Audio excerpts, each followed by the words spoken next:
There, funnel rebels. Here's another video I wanted to put out explaining too many forms on a page. So you can have just one form on each page in ClickFunnels.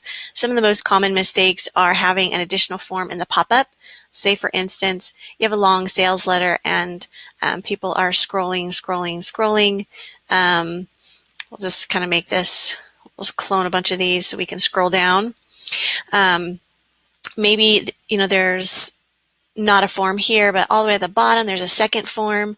So having more than one form will not submit and will cause unexpected errors. Another thing is people will, not necessarily have any of these elements here. We just remove those so you can kind of get a picture of what it might look like. And this button says, yes, I'm getting ready to get started. They'll set the action to open the pop-up, and then the pop-up has another form. So if there's a form on the pop-up, if there's a form on the page, it's two forms because they both will load with the page, so that won't work. Another thing is on pop-ups, you can have a pop-up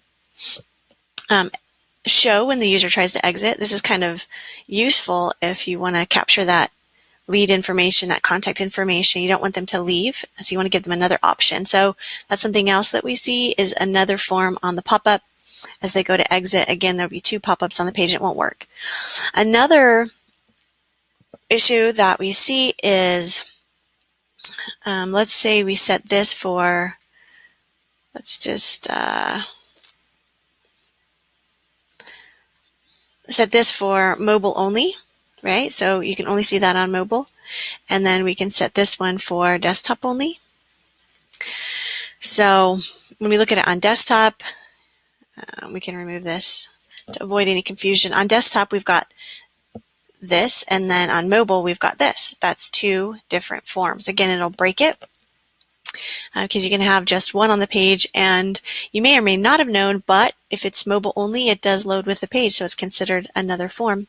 I hope that helps. There's additional information in another video covering everything about forms and all the common mistakes in the membership area under ClickFunnels 17 Hacks number 14.